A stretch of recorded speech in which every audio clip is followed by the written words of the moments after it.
We have a motion for item number 1, SB 26, moved by Senator Wolk. That's to pass to judiciary. Call the members, please. Hernandez. Aye. Hernandez, aye. Nguyen. Hall. Mitchell. Monning. Monning, aye. Nielsen.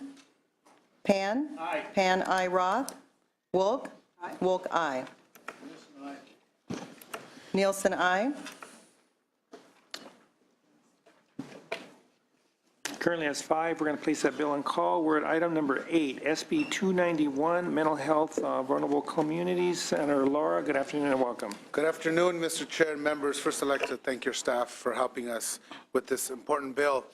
Members, as you know, serious incidents of trauma have long-lasting impacts on the mental health and well-being of many Californians. Many immigrants come to this country as refugees of serious oppression or, in the most severe cases, genocide in their countries. SB 291 will help communities and nonprofit organizations who serve individuals with trauma related to genocide access appropriate mental health services. Specifically, SB 291 will require an expansion to the definition of vulnerable communities in the Health and Safety Code to include groups who have experienced trauma related to genocide. Additionally, the Office of Health Equity's mission and the Office of Health Equity's mission to include groups who have suffered from trauma related to genocide, and the inclusion of a trauma related to genocide stakeholder in the Department of Healthcare Services guidelines. This bill was introduced in response to the lack of engagement and inclusion of the Cambodian community by the state agencies across the board. California is a home to the largest Cambodian population in the United States, yet many members of this community still have unmet needs 40 years later since the Cambodian genocide. This trauma has gone untreated and is multi-generational, extending from elders who have been refugees down to the youth who are native-born Californians whom are facing educational and public health disparities. Although California has made significant strides towards expanding mental health services, the Cambodian community has been largely excluded from these initiatives, in part because they are collapsed together to catch-all groups such as the API category. This umbrella does not work and invalidates the unique experience of entire communities. It overlooks the trauma that Cambodians faced related to genocide, which should be separately and adequately addressed. To begin to address the mental health disparities that individuals with trauma face, including but not limited to the Cambodians, Armenians, Sudanese, and other communities face, we must include them in the statute. This will increase our ability to garner public support, which adds to the capacity and infrastructure to serve community members and improving public health. We also want to say, Mr. Chair, that we accept a technical amendment offered by the Health Committee, which will require OSHPD to include in its current responsibility an element for addressing the mental health needs of vulnerable communities, which will include communities that experience trauma related to genocide. Thank you. Anyone else that would like to speak in support of the measure, please state your name and your position. Sambo. Yes. I want to share my story. Yeah, your name? And your name, please. My name is Sambo Sat. Welcome. Thank you. My name is Sambo Sat, and I work with Families Good Health at St. Mary's Medical Center in Long Beach, California. I'd like to thank Senator Ricardo Lara for championing the SB 291 bill and pushing it forward. I am a second-generation Cambodian American. My parents are refugees from Cambodia and resettled in the U.S. in the 1980s. I grew up seeing mental health as an issue in my family. My dad has post-traumatic stress disorder, or PTSD, which is very common in our community. Growing up, I would see my father isolate himself from our family. I began to do similar behaviors by avoid being close to anyone. He smoked daily until it affected his health, which forced him to stop. This was an early sign of how he dealt with his PTSD. In high school, my dad would put me down by telling me to take off my glasses when I wasn't doing schoolwork, but I needed my glasses to see. When I was in college, I started having more conversations with my mom about our family history and learned that my dad had early signs of PTSD, such as anxiety, which he associated with when I wore glasses. During the genocide, people that were educated and wore glasses were believed to be a threat and killed. This is one of the many examples how PTSD took over his life and strained our relationship. My story reflects the experience of many second-generation Cambodian youth. Many are disconnected from their parents due to PTSD and other barriers. A community study done by Khmer Girls in Action states that 50% of Cambodian youth suffers from depression and anxiety. I strongly urge you to support SB 291 bill, as it will ensure that individuals who have trauma related to genocide have equal considerations and access to services. This bill will help advance mental health in California in the absence of law that assists populations with trauma related to genocide. This bill will help my community overcome the struggles and challenges that exist for the last 40 years. I'm standing here in front of you and telling you and sharing you my story of how much PTSD affected me and my community. Thank you. Thank you. Anyone else like to speak in support? State your name, please. I am the Executive Director of the United Cambodian Community. I'm here to speak on behalf of the Cambodian Advocacy Collaborative, which comprises of Cambodian Association of America, Families in Good Health, Khmer Girls in Action, Khmer Parents Association, and United Cambodian Community. The collaborative is grateful to Senator Ricard Lara for highlighting the Cambodian community and championing SB 291. The collaborative fully supports SB 291 to increase access to communities that have experienced trauma related to genocide. Last Thursday, the Senate unanimously passed a resolution to recognize Cambodian Genocide Memorial Week. The very next day, over 400 community members commemorated the genocide of 40 years later. 40 years ago, the Khmer Rouge took over Cambodia's capital. Over the course of 4 years, nearly 2 million Cambodians were executed, tortured, starved, and worked to death. Survivors experienced unspeakable traumas like rape, witnessing death, and torture. Cambodian culture and its people were nearly annihilated. 40 years later, the Cambodian community is still recovering from this historical trauma. A study by Marshall and colleagues showed that 62% of Cambodians have post-traumatic stress disorder and 52% have depression. Left untreated, the trauma experience develops into chronic health conditions. Nearly 50% of Cambodian Americans have 5 or more chronic health conditions that include diabetes and high blood pressure. Cambodians today are dying at an earlier age than the general population of California. 26% of Cambodians die between the ages of 45 to 64, compared to 18%. These poor health conditions are also passed down to the second generation of Cambodian Americans. The Cambodian community is in need of culturally specific and trauma-centered health services. However, the allocation of resources to the Cambodian community is limited because the Cambodian community is aggregated into the larger general Asian Pacific Islander population. Smaller organizations like the United Cambodian Community are less likely to gain access to health resources in comparison to Pan-Asian community organizations. Each Asian community is unique, and communities that experience trauma related to genocide are also unique. Trauma-centered care focuses healing on historical trauma that is deeply rooted in a community. The collaborative believes SB 291 increases access to communities that experience trauma related to genocide by including this unique vulnerable population into key state departments. SB 291 will help advance mental health in California to focus on trauma-centered care. The collaborative strongly supports SB 291 and urges you to also support it. Thank you. Thank you. Would you like to state your name? Oh, Stan, okay. If we can have anyone else and speak in support, there's a microphone right there. If I can just ask you to state your name and your position. Thank you. Please proceed. Kimberly Chen on behalf of the California Pan-Ethnic Health Network in support.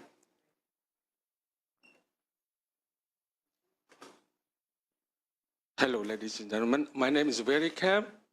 I want to take 1 minute only to tell you that I'm shaking right now. I'm so happy that you brought this idea. I'm a survivor of the genocide.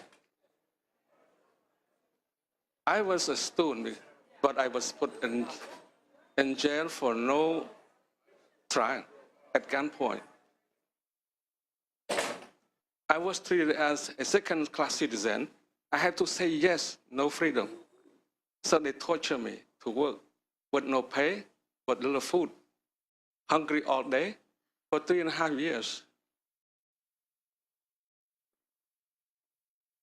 But I survived because I have to say yes.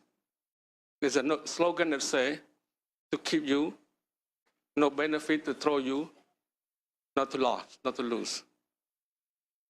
That's the word they used to accuse you. So I had to say yes to survive. But I was in a prison. I had to work as a slave communist. Thank you. Thank you. If we can have anyone else in support, just state name and position only.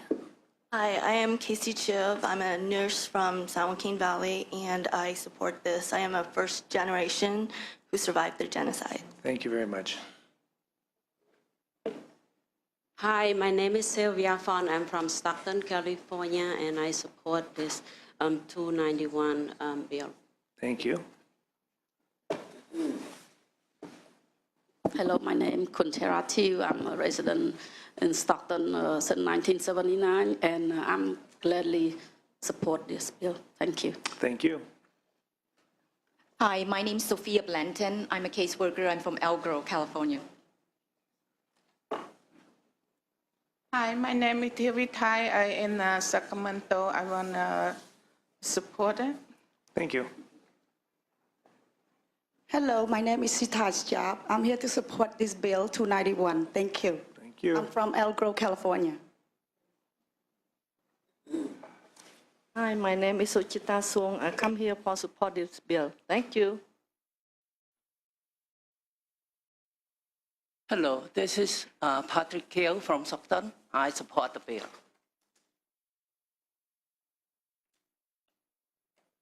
Hello, my name is Warren Sana from Stockton. I come here to support the bill. Hi, my name is Paul Hood. I'm from Stockton. I support the bill 291. Hi, my name is Chanton, and I support 291 from Stockton. Hi, my name is Chanta Park, and I support 291. Thank you. Hello, my name is Monita Moon. I support from 91. I'm come from Stockton.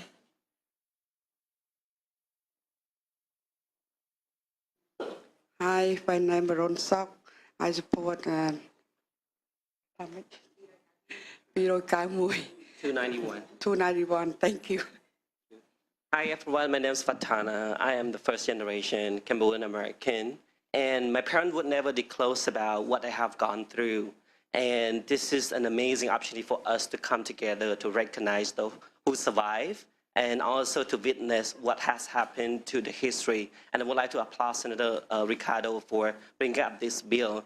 And what I have told my community, I am also a community service provider, that you have survived a long way. You have crossed landmine, you have crossed over dead body, you were in a refugee camp, and now you are in the life in America to achieve American dream. So we want to make sure that our community members have better access to culturally and linguistically appropriate mental health services. So I, Vatana, personally would like to support the bill, SB 291. I am from Long Beach, California. Thank you very much.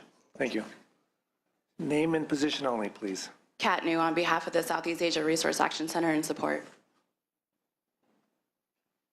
Pauline New, psychotherapist and nurse, and I support Senate Bill 291. And on behalf of the Cambodian National Rescue Party's Stanislaus chapter, I also support Senate Bill 291. Thank you. Good afternoon. Chan Shipman. I highly support the bill. Good afternoon. Raxmi Ram-Casavan, San Joaquin County, Program Administrator for San Joaquin Crisis Residential Services, and I gladly and genuinely support the bill. Thank you. Thank you. Anyone else in support? Any opposition to the measure? Comments, questions from any of the members? We have a motion to move the bill by Senator Woke. See no comments or questions. Senator Laura, would you like to close? Yes, very briefly, members, I just want to take a moment to thank the Cambodian Americans who came today. For many of them, this is their first time coming and engaging in the democratic process. And as you know, folks that either have parents who are immigrants or refugees come from countries where we either flee from the government or are afraid, deathly afraid of government. And so to see the Cambodian American community come to their new California state government and ask for these services is, I think, a critical step forward as they continue the healing of what happened in the 1970s. So I respectfully ask for your aye votes. Thank you, and I also would like to commend and thank all the individuals who came today to testify. I will be recommending an aye vote. I'm going to be supporting the bill. Item number 8, SB 291. Laura, do pass as amended to appropriations. If we can call the members, please. Hernandez. Aye. Hernandez, aye. Wen. Aye. Wen, aye. Hall. Mitchell. Monning. Aye. Monning, aye. Nielsen. Pan. Aye. Pan, aye. Roth. Roth, aye. Wolk. Wolk, aye. That currently has 6. We're going to place that bill on call. Senator Laura, thank Great, you. thank you, Mr. Chair and members. Thank you. We're going to move on to item number 12, Senator Leno, SB 546, Healthcare Coverage Rate Review. Good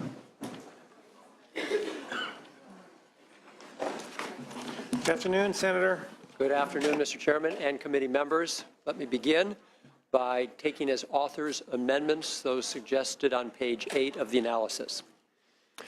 As this committee well knows, we have seen the cost of health care in this country grow from 5% of gross domestic product in 1960 to 10% of GDP by year 2000 to the near 18% today. And before the implementation of the Affordable Care Act, the projections were that we would hit 50% of our gross domestic product on health care costs by 2050. We know that transparency in the setting of health care premiums saves the system money. With the support of this committee and the legislature, in 2010, our bill, SB 1163, established rate review in the individual and small employer market. And since then, rate review has saved consumers in California over $500 million. This works. We can do the same for the large group market. Large purchasers, employers with more than 50 employees or union trust funds, still struggle with excessive rate increases and often have to shift costs, of course, to workers. Whether it is Medi-Cal managed care, Covered California, or a large employer or trust fund, our system relies on the health insurers and plans to administer health care and manage health care costs. Yet today, large purchasers are told that when premiums increase, it's the result of cost increases for hospitals, doctors, medical devices, and prescription drugs. They have no way to confirm that, if that is really the case, because they do not know how rates are set in the large group market. You will hear from the sponsors of this bill that they are still facing rate increases annually of 23 to 28% or more. If the large purchaser market was working well, we would not be here today. The amendments we are taking remove the provisions that would have given the Department of Managed Healthcare and the Department of Insurance the authority to approve, deny, or modify a rate increase. That's gone. This bill just requires rate review for the large purchaser market. Each carrier will disclose the factors it uses to construct rates, including those that result in rate increases. The disclosure will be done in the aggregate. SB 546 says that if a rate increase for a large purchaser is above that insurer's average increase, or if it triggers the excise tax, then and only then will the rate increase require rate review for that particular rate increase. Again, the amendments we are taking today eliminate the provisions on prior approval of rates, so this bill is now purely about transparency through rate review. The amendments also place a 60-day limit on the rate review and make other clarifying changes. By passing our 2010 bill, the legislature helped consumers save hundreds of millions of dollars in the small group market. It's not very often that we actually get to do something about containing health care costs. This bill will now apply the cost-saving effect of market transparency to large group insurance. We know this works. Let's help employers control health insurance costs so that they can continue to provide affordable health care to their workers. I'd ask for your aye vote. Thank you very much. Anyone would like to speak in support, please state your name.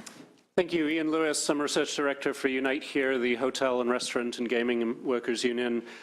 We negotiate health benefits for about 120,000 Californians, and I've testified before you in the past about the health care cost crisis.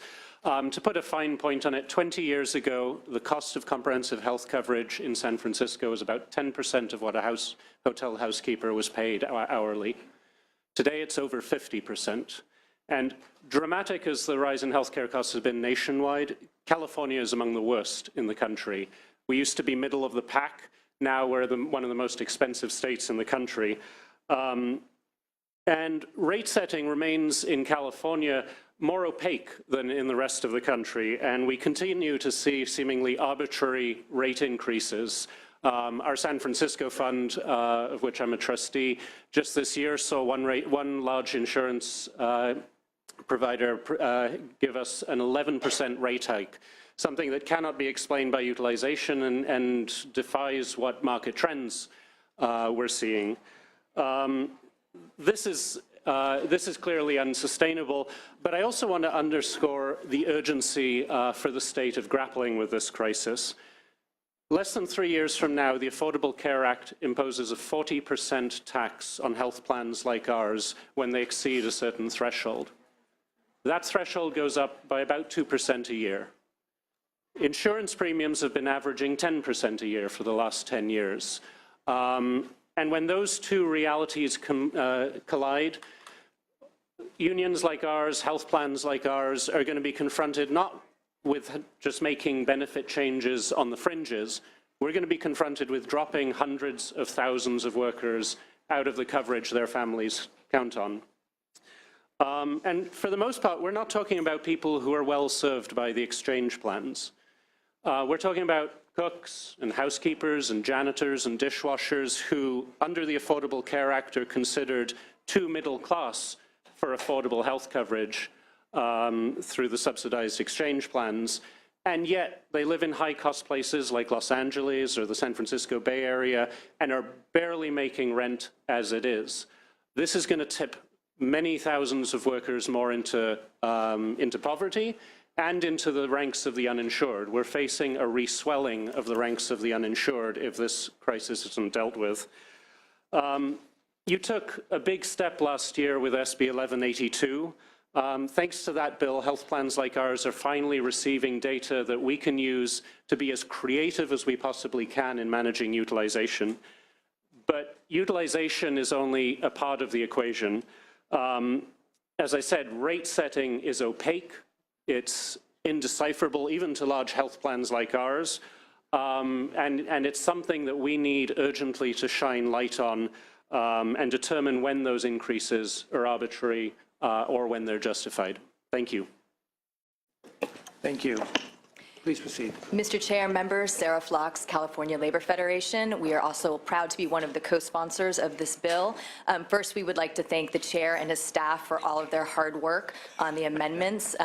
We think we came out with an incredible product and are very happy with it. And we're here because, like Ian said, the cost of healthcare has become unsustainable for working families. We basically have gotten to the point, the Labor Federation and our unions negotiate health coverage for 2 million working people and their families. And we've gotten to the point where we're seeing unions, building trade unions in the Northern California, where they are paying $14 per hour per member for the cost of health care. That is $14 that is not going into workers' pockets. That is money that we are putting into healthcare that we can't go for wage increases and we can't go for everything else. These are union jobs that are really the backbone of the middle class, and yet we are seeing money that could go to wage increases going into the cost of healthcare.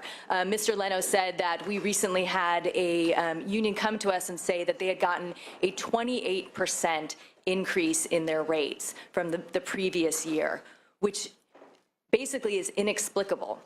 We don't have a sense of how these rates are set.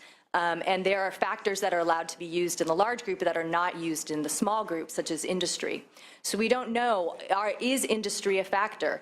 Is age and gender a factor? How much of a factor is geography? And so what we really want to do is open the black box of how rates are set so we can have more of an understanding in order to develop programs to hold down costs. As our labor management trust funds, we're very much committed to holding down the cost of healthcare and making sure that we can improve quality for our members.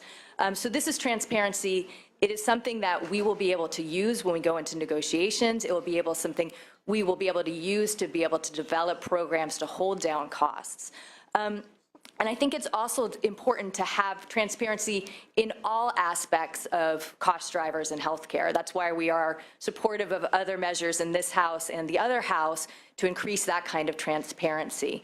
But also, you know, we rely on health plans and insurers to negotiate with providers to hold down those costs. And we really need them to go forward and negotiate effectively for us. And so we want to see what is going into these rates, what are they doing, and what kind of efforts are they doing to control costs and improve quality. So we would urge your support on this bill. Thank you. Thank you.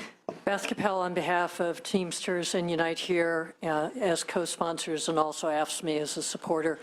We'd like to again thank the chair and his staff for their work on this measure and to remind this committee that while the implementation of the Affordable Care Act, major legislation carried by yourself, Mr. Chair, and also Senator Monning with respect to the small employer market, sets strict rules about how rates are developed in the individual and small employer market, that is not true for large purchasers. One of the most important things this bill will do is let us know what are the factors used first in developing the rate and then in trending it forward. It will also, thanks to the amendments we're agreeing to today, give us individual rate reviews about above average rate increases. We think that's really important and will be very helpful to us in negotiating over costs. Thank you. Thank you. Anyone else in support? Please state your name and position. Tam Law with Health Access California and strong support. Shane Gussman on behalf of the Amalgamated Transit Union, the Machinists Union, the LWU, and others, all in strong support. Carrie Sanders from CPEN, also in support. Michelle Cabrera with SEIU State Council in support. Megan Brightwell on behalf of the California Professional Firefighters in strong support. Jason Feifel with California Public Interest Research Group in support. Peter Manette, I'm a teacher in Nevada County. I currently pay $920 a month out of my side of the paycheck. The district pays a comparable amount. We need transparency in what's creating these rates. It is still a highly contentious, ever-present issue at the bargaining table. Thank you. Thank you. Seth Bramble here on behalf of the California Teachers Association in strong support. When this is on the bargaining table, it impacts things like class sizes. It impacts our ability to have a library, counseling services. Thank you. Urge your advocacy. So I see Mr. Luisa. I think he's going to be speaking in support. Is that correct?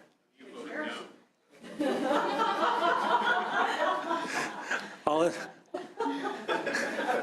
those in opposition, please step forward. Good morning, good afternoon. Hi. Thank you, Mr. Chair and members. Nick Luizos on behalf of the California Association of Health Plans. We're in opposition to the measure. We just saw the amendments about 45 minutes before the committee hearing today, and we're not involved in any of the discussions or in any of the negotiations, so it's impossible for us to fully analyze the impact of these amendments on the bill. We do know from a cursory glance of the language that we are still in opposition to the bill. The prior approval piece coming out, we do believe is important on the heels of the debate over Prop 45. However, there are still several issues with the bill that we have and are likely to have moving forward. First and foremost, members, the bill is very cumbersome and in certain respects suffers from a bit of an identity crisis in that the first section of the bill requires health plans to report aggregate large employer data to the Department of Managed Healthcare and the Department of Insurance.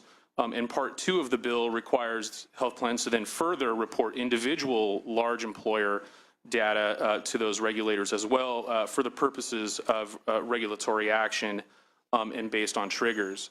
What we fear would be a consequence of putting these provisions into law is really the loss of innovation in the large group market.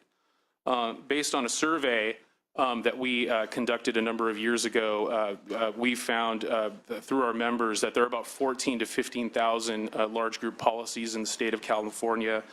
The large employer market is highly customized. It's not standardized like the individual or small group market.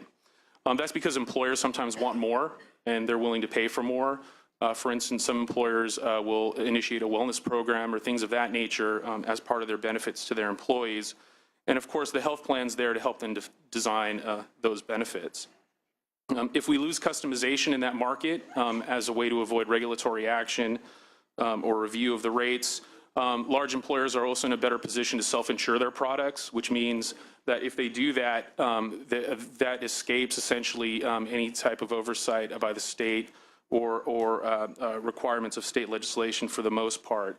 So that is just a public policy consideration for legislators to consider if we keep adding to the administrative load of the large employer market.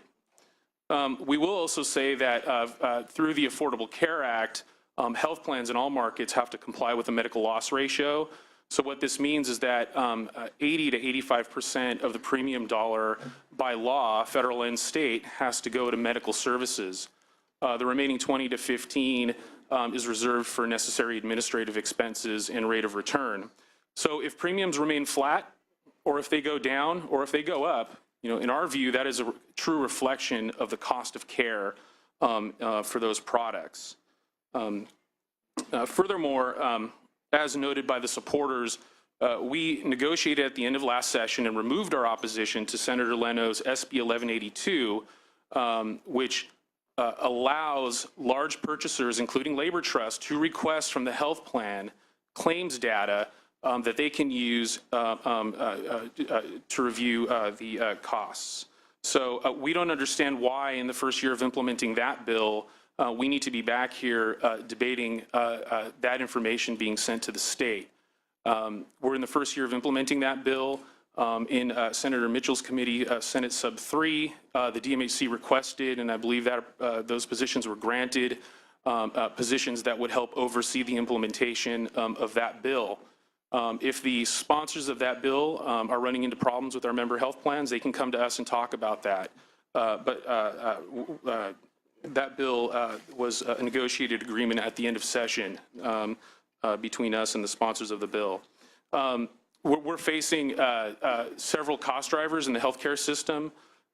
Drugs are on the rise. Provider consolidation is a problem. We face several challenges. Health plans do what they can to negotiate the best rates that they can on behalf of the purchasers. So we're highly opposed to the bill and ask you to vote no. Thank you. Thank you very much. Please proceed. Thank you. Mira Morton here on behalf of the California Chamber of Commerce, also in opposition to this measure. We also have just gotten a copy of the amendments and so we're still reviewing them. This has been identified as a job killer, but from what I understand, the amendments will remove the rate regulation piece, which was the most serious concern for us. So we will revisit our position on the measure once we've had a chance to review the amendments in more detail. But regardless, we continue to have serious concerns with the measure and what remains of it. This is the third year in a row, as my colleague has mentioned, that we are looking at large group rate review. And, my members just seem to feel very differently from the proponents of the bill. Certainly, they would agree that the cost of healthcare is high, it's rising, and it's unsustainable. And it's causing an affordability problem for all of them and for their employees.